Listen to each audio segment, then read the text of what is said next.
equal to modulus X. Sebab negative number become positive number. Negative number become positive number. So when we modulus the negative number, the answer will be positive. That's why our function is hx equal to modulus x.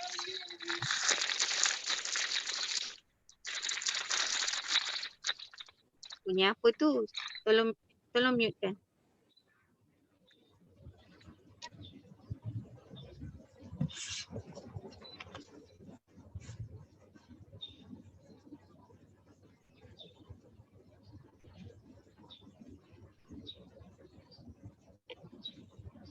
Okay, next.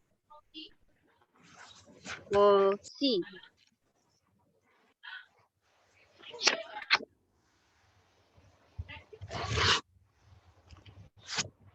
Semua dah ada buku teks kan? Okay, negative 3 become negative 27. Negative 3 become negative 27. Negative 2 become negative 8. 1 become 1. 4 become 64. So, kalau awak lihat negative 2, macam mana boleh dapat negative 8?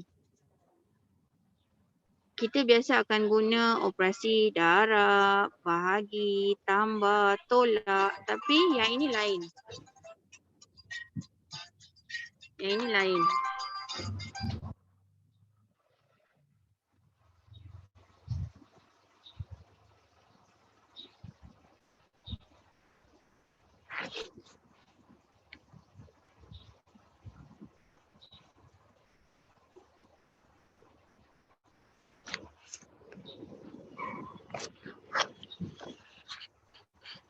Okay. So sekarang, sorry tadi ada call. Selalu kita guna plus, minus, multiply, division. Tapi yang ini, negative 3 become negative 27. Negative 2 become negative 8. 1 become 1. 4 become 64. Awak kena ambil kira power. Kuasa. So negative 2, ambil yang senang dulu. Negative 2. Kalau kuasa 2, kita akan dapat 4. Kita nak negative 8. So negative 2 power of 3 become negative 8. Yang ni memang kita kena guna try and error. Okay. So negative 3. Tadi ni negative 2 power of 3 dapat negative 8. Negative 3 power of 3. So negative 27. So betul dah untuk 2 nombor. Untuk 2 nombor dah betul dah. Next. 1 power of 3. If 1 power of 3. So we get 1. So 3 dah betul dah. Last one. 4 power of 3 equal to 64. So our conclusion, hx, kita tulis sini sebab dia punya function dia bagi hx. So hx equal to x. X ni maknanya nilai yang sebelah kiri. Nilai x ni. X to the power of 3. Yang kuasa 3 ni yang kita buat untuk semua nombor. Untuk dapatkan nilai sebelah kanan. Jadi conclusion, hx equal to x to the power of 3. Boleh faham? Untuk yang ini memang kena guna try and error. Macam mana kita nak mahirkan try and error tu? Mestilah kena dengan latihan yang banyak.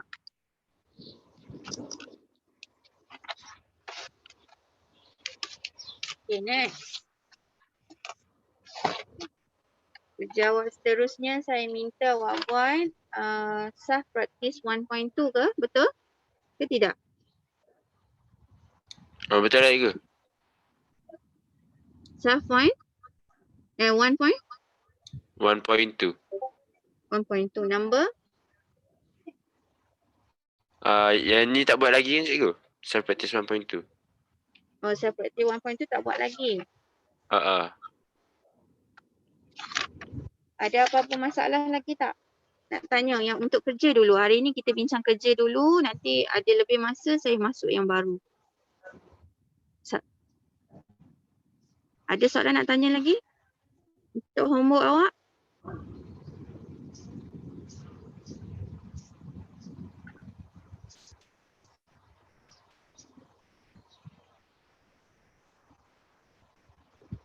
Ada? Tak ada. Ada nak tanya?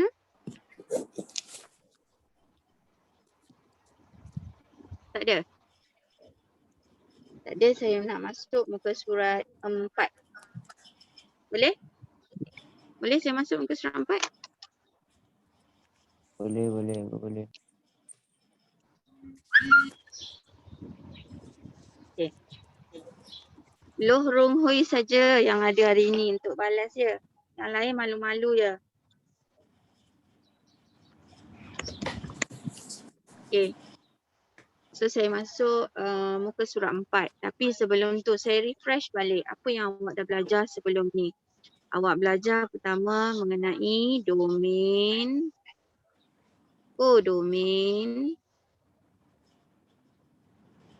Awak belajar mengenai object image. Lagi. Awak belajar mengenai type of relation. Ada berapa type of relation?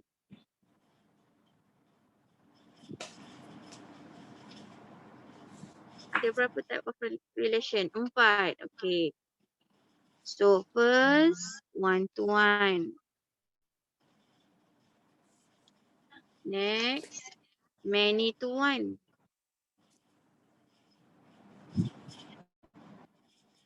Number 3, one-to-many. And last one, many-to-many. Nombor 3 mengenai function.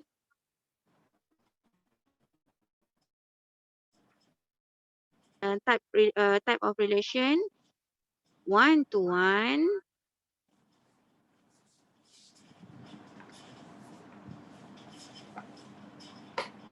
Dan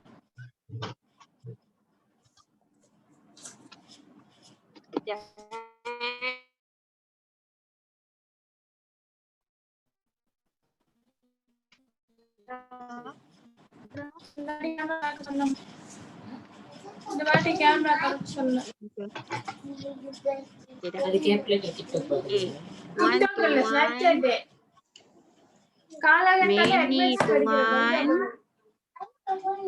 Okay. Dan syarat utama.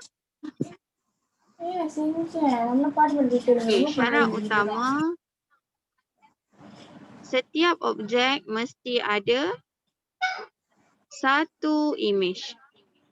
Setiap objek mesti ada image. Satu image.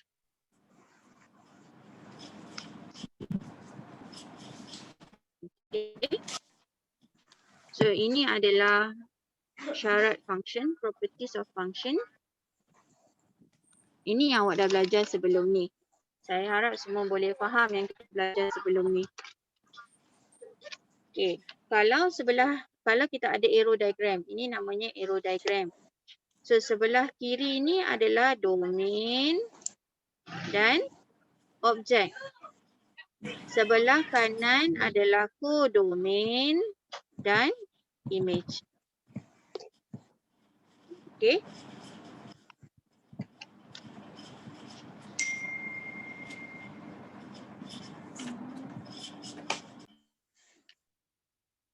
So ini yang kita dah belajar sebelum ni. Saya just refresh saja dulu.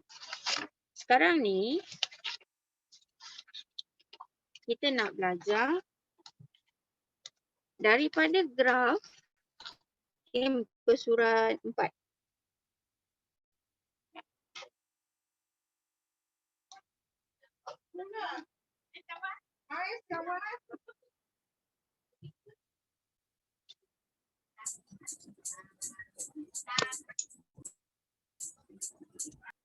Kita nak tentukan apa type of relation. Hari tu kita dah belajar dah sikit daripada arrow diagram, kita nak tentukan what is the type of relation. Sekarang ini daripada graf. Okay, awak lihat page 4 atas example 2.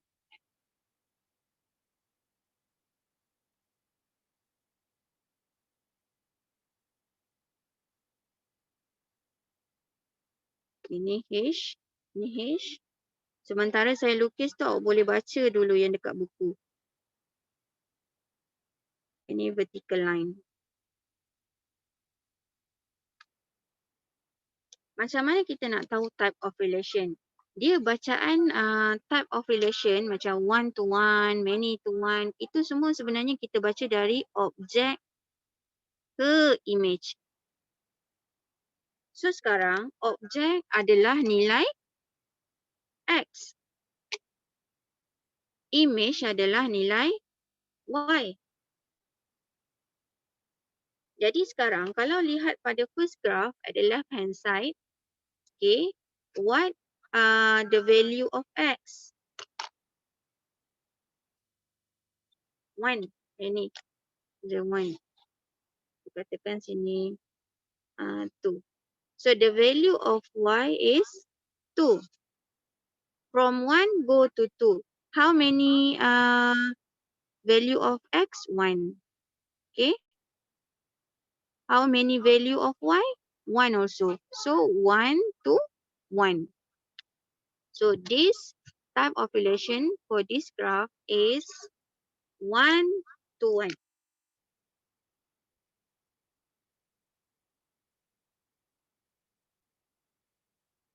Okay. For the second graph, untuk NMAT saya tak boleh nak ajar laju-laju sebabnya ini awak baru mula nak belajar, bukan macam maths. Maths daripada sekolah rendah awak dah belajar dah. Tapi untuk NMAT dia lebih detail. Jadi saya pun tak nak lah terlampau laju ajar. Okay. Untuk graf yang kedua, for the second graph, awak lihat nilai pada paksi X. Okay. Let's say A. Okay. Ini objek. Nilai pada paksi X adalah objek. Dia pergi kepada graf. Dia akan pergi pada graf. So, atas dan bawah. Kalau awak lihat, ada dua tempat persilangan. Okay. So, bawa ke paksi Y. Jadi, kita akan ada dua nilai paksi Y. Okay. Dari satu objek, maknanya dari satu nilai X, kita pergi ke dua paksi Y. Dua nilai pada paksi Y. So, the type of relation for this graph is 1 to many. Kita tak kata 1 to 2, no. 1 to many. Means from one object to many image. Okay, dua tu kita kira many lah. Okay, kalau macam tadi, from one object to one image. So, the type of relation is 1 to 1. Kalau graph macam ni, so daripada one object, okay, dia mesti start daripada objek ni. Daripada satu objek, from one object to many image. Sebab ada dua persilangan antara vertical line dengan graph. Okay. Setakat ni boleh Kita pergi kepada example 2. Okay, semua lihat pada example 2. Buku teks awak. Okay, 2A. Which of the following graph represent a function? So ingat, function ini dia punya syarat mesti 1 to 1 and many to 1. So sekarang look at graph A. This is reciprocal. Okay. This graph is a function because when the vertical line test is carried out, the line cut the graph at only one point, except when x equal to 1, where the line does not cut any point on the graph. It means if I have a vertical line, okay, so this line will cut only one value, okay, have one intersection point. So means from one object will go to one image. This is 1 to 1 relation. Okay, except for x equal to 1 because this is reciprocal. akan ada satu garisan asymptote. Ini namanya asymptote. Maknanya garisan tu graf tak sentuh dia. Tak boleh sentuh dia. Okay, next for B. Tak faham terus tanya tau.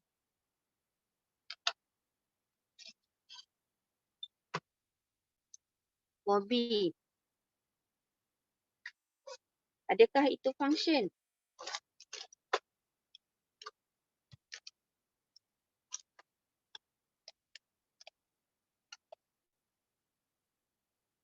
This graph is a function because when the vertical line test is carried out, the line cut the graph at only one point. So maknanya bila kita ada vertical line, tak kira di kanan atau di kiri, so ada berapa intersection point? Hanya ada satu. So maknanya from one object go to one image. Kalau left hand side pun sama. When we draw the vertical line, we have only one intersection point. So from one object go to one image. Okay, this is one to many. One to one relation. And that's why this is a function. Function melibatkan relation apa? One to one and many to one. Okay, next for C. This is the graph of C. So this graph is not a function because when the vertical line test is carried out, the line cuts the graph at 2 points. Okay, let's say we draw the vertical line.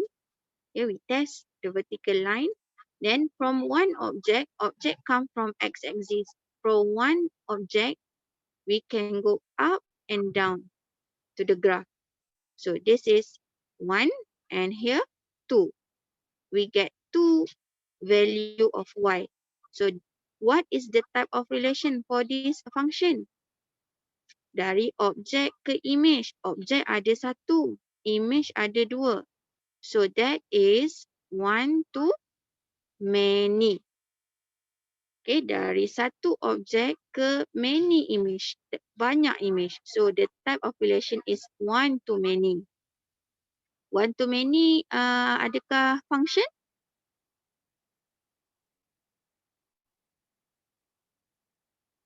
Adakah? No. Because only one to one and many to one saja yang function. Yang ini one to many. So ini bukan function. Yes, good Logan. Many to one.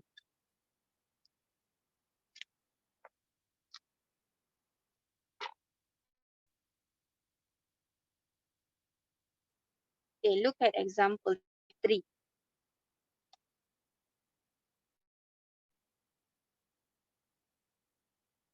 Based on the diagram on the right, okay, write the relation for function g by using the function notation. Okay, macam mana kita nak tahu g ke, gx ke, hx ke, fx ke, kan banyak kan huruf dia. Kita tengok pada sini, graf ni, diagram ni. So if here g, so our function is g. If here f, so our function is f. At the left hand side is value for x. And here is gx. So when x negative 3, we get 9. When x is 2, we get 4.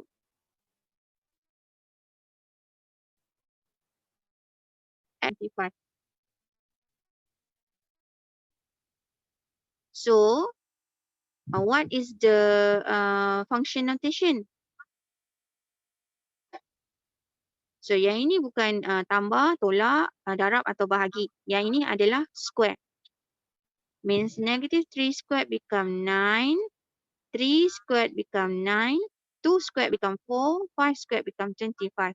So our function notation is gx equal to x squared. Ini sama macam yang kita bincang tadi. Okay.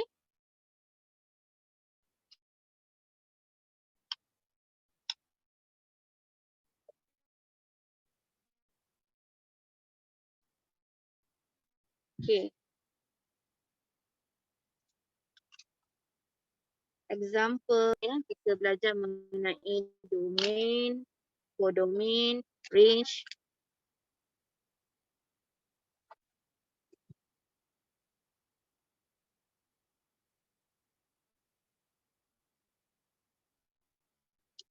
Lihat example.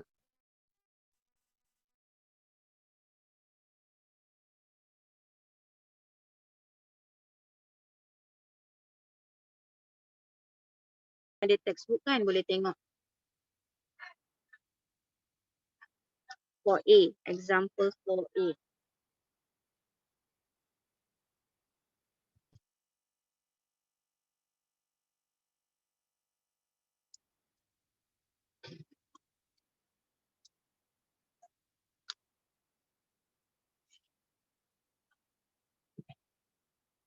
Boleh tak bentuknya berbeza-beza untuk arrow diagram? Ni namanya arrow diagram. Boleh, tak ada masalah. Janji dia berbentuk polygon tertutup.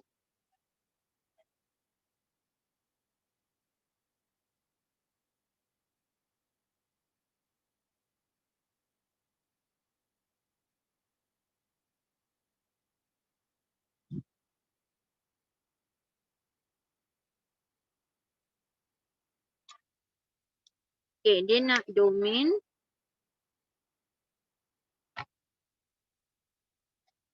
Domain, codomain, and range. Okay, ni detail sikit. Hari tu kita just sentuh sikit-sikit saja. So domain. Domain is the element at the left hand side. Okay, this is left hand side and this is right hand side. So domain is the element in the left hand side. So what is the domain? P, Q, R, and S. And domain you need to write in set notation. For codomain is the element at the right hand side. All element at the right hand side. So what is the codomain? 1, 3, 4, 7, 9. And you need to write in set notation also. Okay. And last one, range. Range,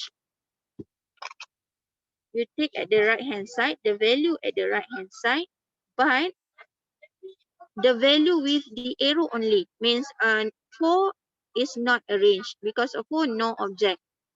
So range is 1, 3, 7, and 9 only. Okay. So need to write in set notation. So range 1, 3, 7, 9. Not including 4 because 4 no object. Range only codomain yang ada objek sahaja. Okay, itu range. Range adalah codomain yang ada objek sahaja. Yang tak ada arrow ataupun senang kata tak ada arrow ni, dia bukan range. Range yang ada arrow sahaja. Okay, domain kita ambil semua. Codomain kita ambil semua. Range hanya yang ada arrow sahaja. Okay. Boleh Okay, B. Tadi contoh A, arrow diagram. Senang kita nampak yang B.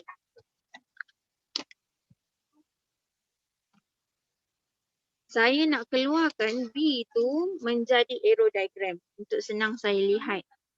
Okay, saya tak lukislah yang graf tu. Saya akan lukis dalam arrow diagram.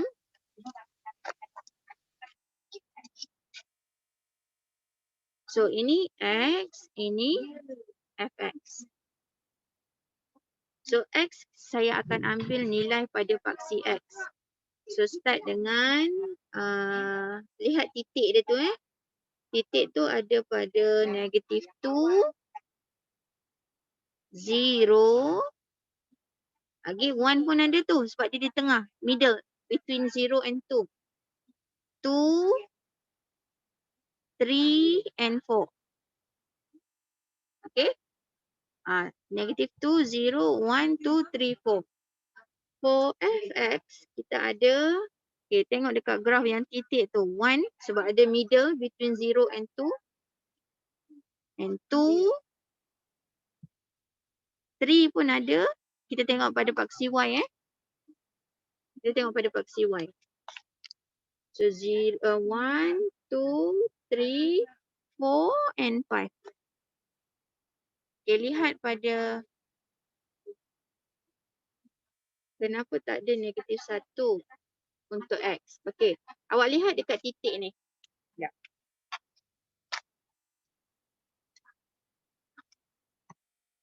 Kalau saya takut saya terlepas pandang yang awak punya chat ni. Kalau awak unmute cakap pun tak apa Saya bimbang saya terlepas pandang.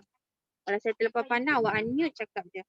Okay, kalau awak lihat dekat sini at x axis, kita tengok titik ni. Titik ni pada negatif 2. Titik ni ada pada 0. Ini ada pada 1. So ini ada pada 2. Ini ada pada ni tengah ni 3.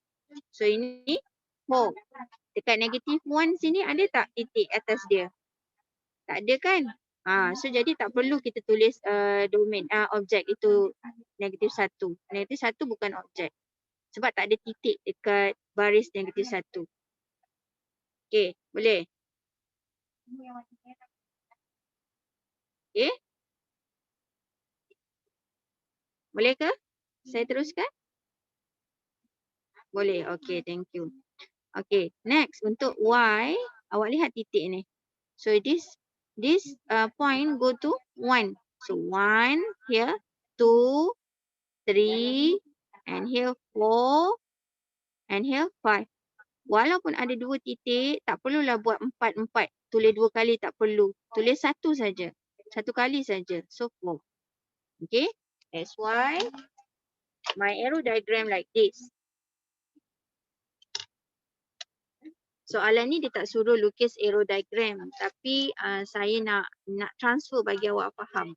Awak kalau dah mahir tak guna arrow diagram pun tak apa, tak ada masalah. So kita lihat sini. Kalau negative 2, value of x is negative 2, value of y is 1. So sini adalah 1. Negative 2 go to 1. Okay, next. Bila nilai x ini kosong, okay, nilai x ini kosong, lihat nilai y dia, 3. So, 0 mapping to 3. So, 0 mapping to 3. Okay, next. For 1 mapping to 5. So, 1 mapping to 5. Okay, last one. No, 2. 2 mapping to 2. 2 mapping to 2. So, 2 mapping to 2. Okay, 3 ni middle between 2 and 4. 3 mapping to 4. 3 mapping to 4. So, 3 mapping to 4. And last one. 4 mapping to 4.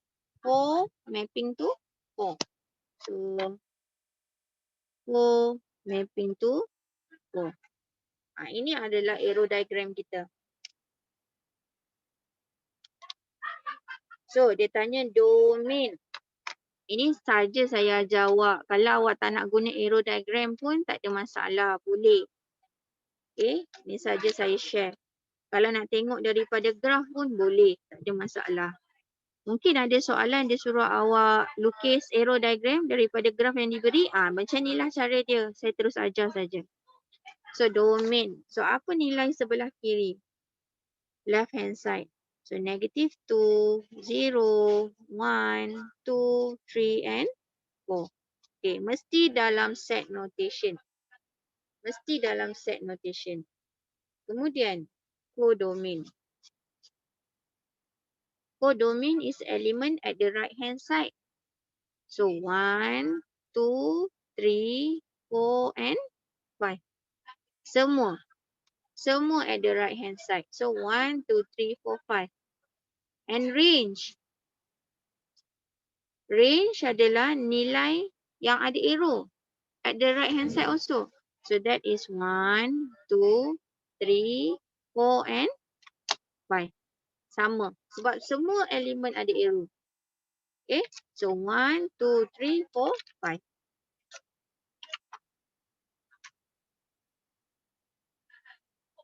Mungkin ada murid kalau lukis arrow diagram baru nampak domain, kodomain, range. Jadi inilah cara dia nak lukis. Ada murid tak perlu lukis pun terus nampak. Tak ada masalah, boleh. Sebab soalan dia nak domain, kodomain, range saja. Terus tulis pun boleh. Tak ada masalah.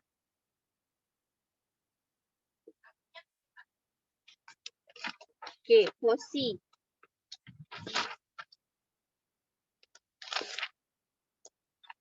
For C,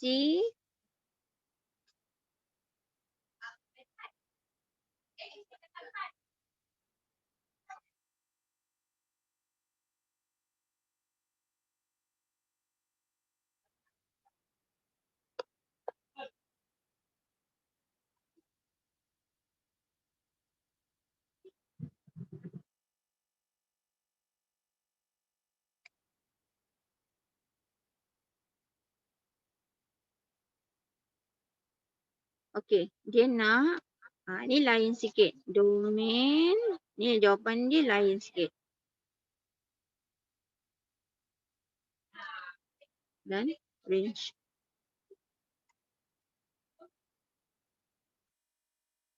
Okay, yang ini dia tak bagi nilai secara spesifik.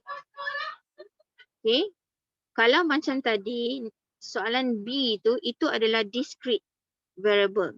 Okay, nilai dia satu-satu. Awak nampak sini, macam ni. Ni, ada 2 dapat nombor nilai X2, dapat nilai Y 2.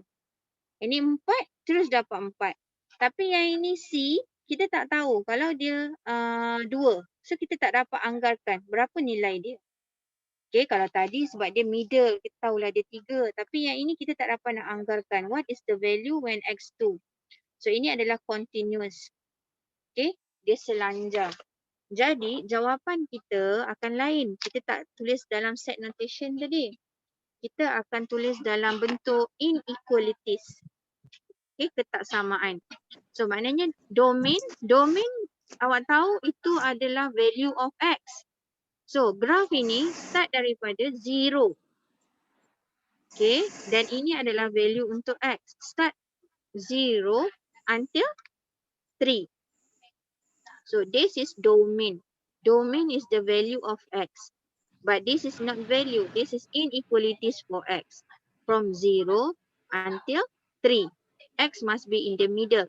When variable at the middle, the sign will be less than. Okay. Next, codomain. Codomain means from the minimum value at the graph here. This is the minimum value for the graph. And this is the maximum value for the graph. You look at the minimum and maximum. Minimum, maximum. So what is the minimum value for codomain? Kita akan cari inequalities for fx. Okay, for fx. So fx,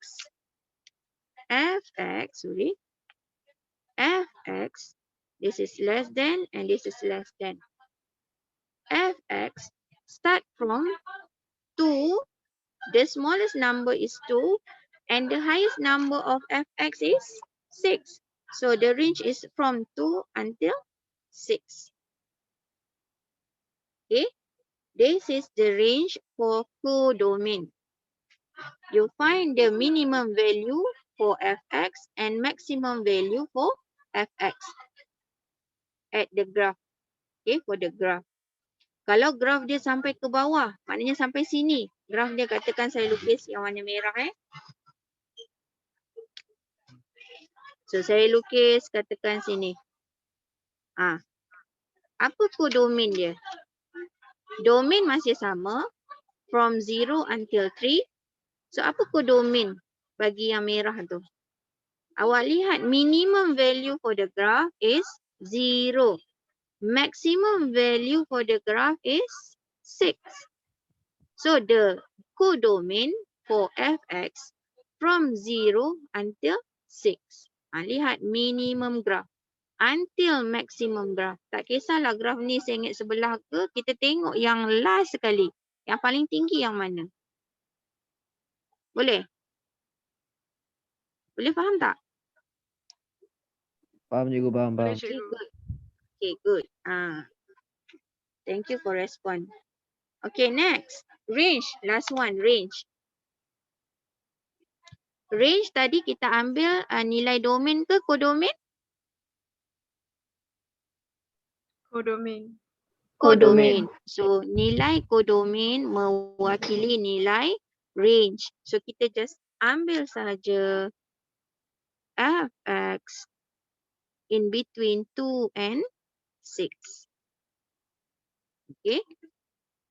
Sebab kat sini kita tak nampak yang mana ada arrow, tak ada arrow kan. Tapi sebenarnya kalau untuk graph begini, maknanya nilai ini semua adalah image. 2 ada objek dia tersendiri, 6 ada objek dia tersendiri. Nilai antara 2 dengan 6 ni akan ada objek yang tersendiri. Jadi memang semua akan ada arrow sebenarnya. Okay, maknanya semua kodomain ni ada objek dia. So itu adalah range from 2 until 6. Boleh faham tak example 4? Faham cikgu. Boleh cikgu. Faham cikgu? Faham cikgu. Faham. Faham. Saya rasa saya stop sampai situ dulu. Nanti kelas kejap lagi kita sambung example 5. Okay, awak tengok balik, kalau ada masa ni tengok balik. Kalau ada nak tanya, nanti next class nanti kita boleh, awak boleh tanya, kita bincang lagi Okay. Terima kasih dulu untuk masa ni. Sekejap lagi kita sambung balik. Okay. Awak ready dengan kelas awak jam 9 Tak ada kerja Cikgu. dulu. Okay, terima kasih semua. 1.2 tak hebat cikgu. One point tu tak hebat ke? Point tu nanti kita habiskan dulu yang kelas hari ni nanti. Nanti saya ready dulu. Okey. Boleh? Baik cikgu. Okay, thank you. Bye. Terima kasih, cikgu. Assalamualaikum. Baik cikgu. Bye.